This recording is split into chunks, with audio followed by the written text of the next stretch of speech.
Hello everyone. Today we are going to write a Python program to find the given string is palindrome or not without using string slicing. इससे जो है वो हमें palindrome का concept पता होना चाहिए कि palindrome होता क्या है. तो palindrome का मतलब होता है कि अगर मेरे पास कोई string है और जब मैं उसको reverse करूं तो जो मेरी actual string है और जो मेरी reverse string है अगर वो दोनों same है तो हम कहते हैं कि string जो है वो palindrome है. ठीक है. फॉर एग्जाम्पल मेरे पास string है मैडम. अब मैं जब इसको रिवर्स भी करूंगी अपोजिट डायरेक्शन में भी लिखूंगी तो भी मुझे मैडम ही मिलेगा.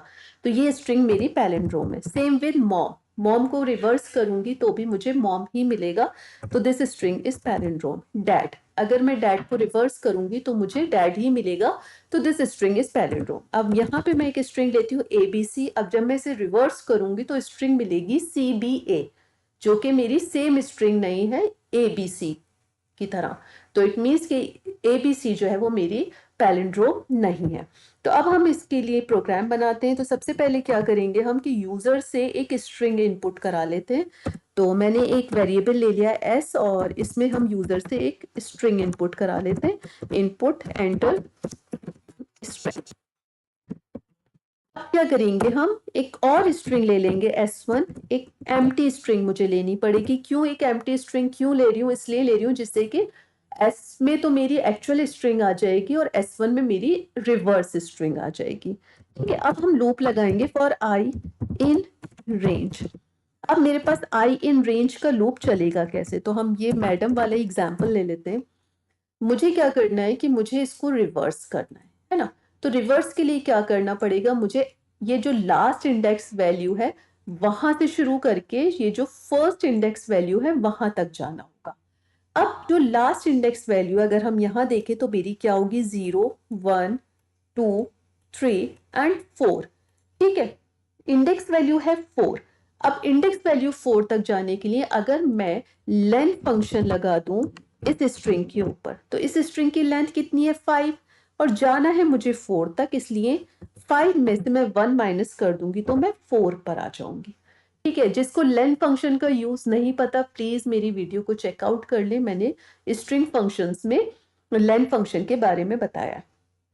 अब क्या करेंगे? हमने यहां से इंडेक्स वैल्यू 4 ले ली और अब मुझे जाना होगा रिवर्स ऑर्डर में. कहां तक? यहां तक. उस कैरेक्टर तक जिसकी इंडेक्स वैल्यू जो है वो 0 है. अब 0 पे आने के लिए जब हम जानते हैं कि रेंज फंक्शन हमेशा जो भी वैल्यू हम यहाँ एंडिंग वैल्यू देते हैं उससे एक कम तक चलता है. तो अगर मैं यहाँ 0 लिख दूंगी तो वो यहाँ पे रुक जाएगा. तो इसलिए मुझे -1 जब मैं लिखूंगी तो तब वो 0 तक आएगा. तो इट मीन्स मैं इंडेक्स वैल्यू -1 तक जाऊं तो वो मेरा 0 पे रुक जाएगा. और क्योंकि मुझे बैकवर्ड डायरेक्शन में जाना है इसलिए मैं स्टेप वैल्यू जो है वो -1 ले लूंगी. ठीक है.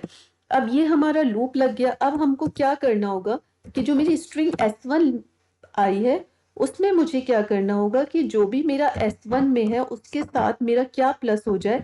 S of I. S of I का मतलब क्या है कि स्ट्रिंग S का जो इंडेक्स वैल्यू I पर कैरेक्टर होगा वो प्रिंट हो जाएगा. तो सबसे पहले जो लास्ट कैरेक्टर है 4th पे था वो आएगा.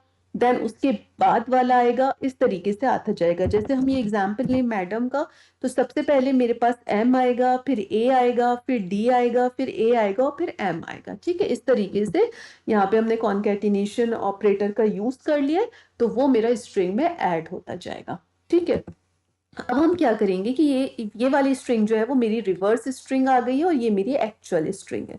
ठीक. तो अब हम यहाँ पर जब दोनों स्ट्रिंग्स मेरे पास आ गई तो अब हमें क्या करना होगा कि दोनों को कंपेयर करना होगा. कंपेयर करने के लिए हम इफ फंक्शन का यूज करेंगे कि अगर मेरी जो S स्ट्रिंग है S1 स्ट्रिंग के बराबर है.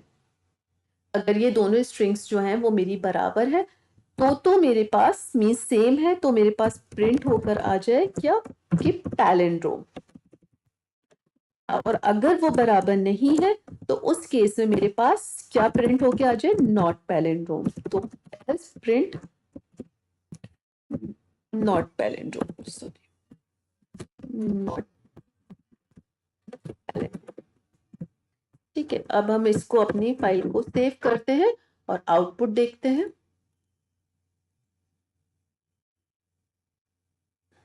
सबसे पहले हम स्ट्रिंग एंटर करते हैं. मेरी स्ट्रिंग है मैडम. आंसर आ गया पैलिंड्रोम. करेक्ट है भाई पैलिंड्रोम ही आना है. फिर से रन करके देखते हैं हम इसको। अब मेरे पास स्ट्रिंग है VCB, कुछ भी दे दी मैंने रैंडम स्ट्रिंग, क्या अब ये पैलिंड्रोम होगी? तो not palindrome. I hope so कि ये क्लियर हो गया होगा कि हम किस तरीके से स्ट्रिंग को रिवर्स कर सकते हैं without using the string slicing. Or if you like this video, please press the like button and subscribe my channel. Thank you so much.